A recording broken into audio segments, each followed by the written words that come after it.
Bonjour et bienvenue. On entend souvent dire qu'investir, c'est un truc pour les gens qui ont déjà pas mal d'argent. Oui, c'est une idée reçue assez tenace. Exactement. Mais est-ce que c'est vraiment la réalité? Aujourd'hui, on va explorer une idée un peu différente. Est-ce que ça vaut le coup de commencer à investir avec, allez, juste 20, 30 ou même 50 euros par mois? Hmm. L'objectif, c'est un peu de démystifier tout ça, je crois, montrer que c'est peut-être plus accessible qu'on ne le pense. C'est ça. On va regarder pourquoi, même avec peu, le fait de commencer tôt peut vraiment changer les choses sur le long terme. On va creuser un peu la puissance du temps, en fait. Tout à fait. Et souvent, le vrai blocage, il n'est pas financier au départ, il est psychologique. Ah oui, Bah oui, cette petite voix qui dit «Oh, j'attendrai d'avoir un meilleur salaire» ou «Avec si peu, ça sert à rien». je vois. Et c'est là qu'on se trompe, souvent.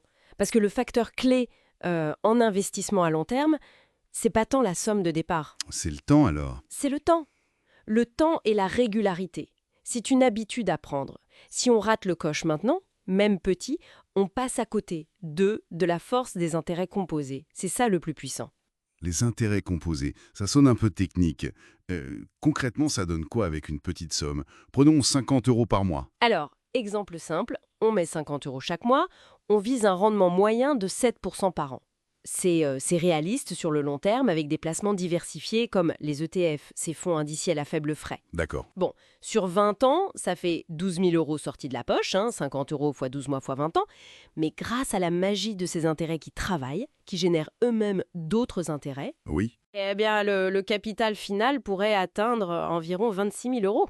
Ah oui, quand même. Voir les chiffres comme ça, passer de 12 000 à 26 000, c'est beaucoup plus parlant. C'est presque le double en fait. C'est ça. Et c'est de l'argent qui a travaillé passivement, une fois que l'habitude est prise. Et j'imagine que l'âge de départ, ça compte énormément là-dedans. Si on commence plus jeune, Ah, mais c'est crucial. Commencer à 25 ans plutôt qu'à 35 ans, même avec ces mêmes 50 euros par mois, ça peut faire une différence de dizaines de milliers d'euros à la retraite. dizaines de milliers. Oui, oui. L'effet boule de neige, il est exponentiel. C'est pour ça que parfois, investir juste 20 euros par mois à 25 ans, c'est plus malin sur le très long terme que d'attendre 45 ans pour mettre 200 euros par mois. D'accord. Le temps est vraiment un multiplicateur puissant. Le plus puissant, oui.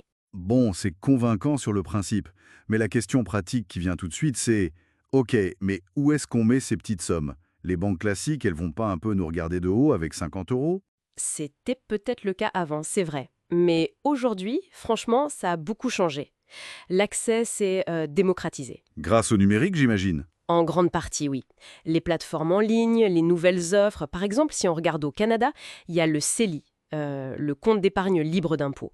Des applis comme Wealthsimple ou Questrade permettent de démarrer avec presque rien, parfois $1. Hmm, Aux États-Unis, tu as le Roth IRA pour la retraite et des courtiers comme Fidelity ou même des applis comme Acorns proposent des actions fractionnées.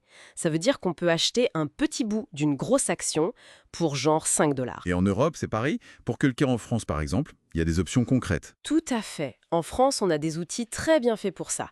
L'assurance vie, qui est super flexible, ou le PEA, le plan d'épargne en action, qui est top pour investir en actions européennes avec moins d'impôts après 5 ans. Et on peut ouvrir ça facilement. Oui, avec peu. Oui, plein de banques en ligne ou de néo-courtiers, Boursorama, Fortunéo, Trade Republic, pour en citer quelques-uns, permettent d'ouvrir ces comptes et de commencer à investir avec vraiment pas grand-chose.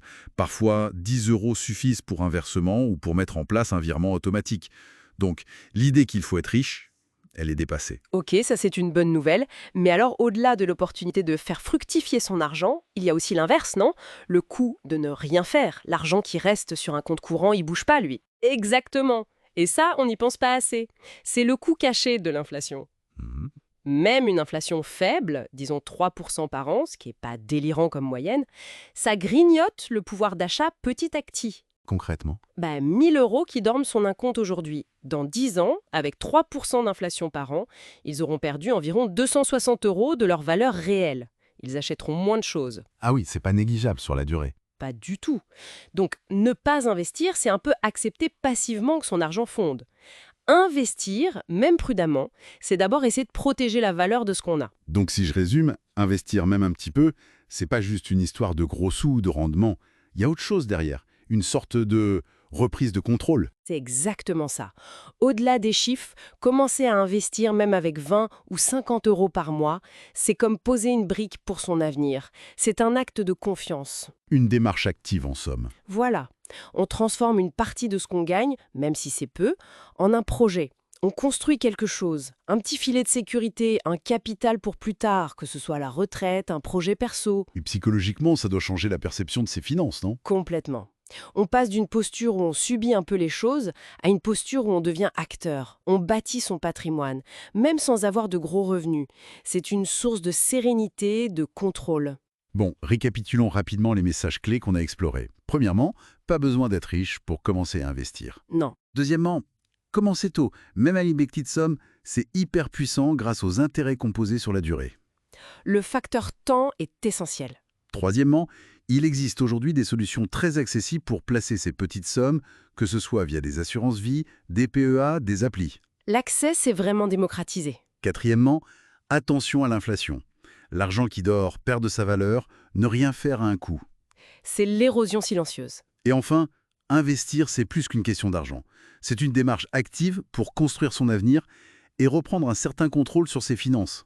Tout à fait. Et tout ça, ça nous amène peut-être à une dernière petite réflexion, une question à laisser en suspens.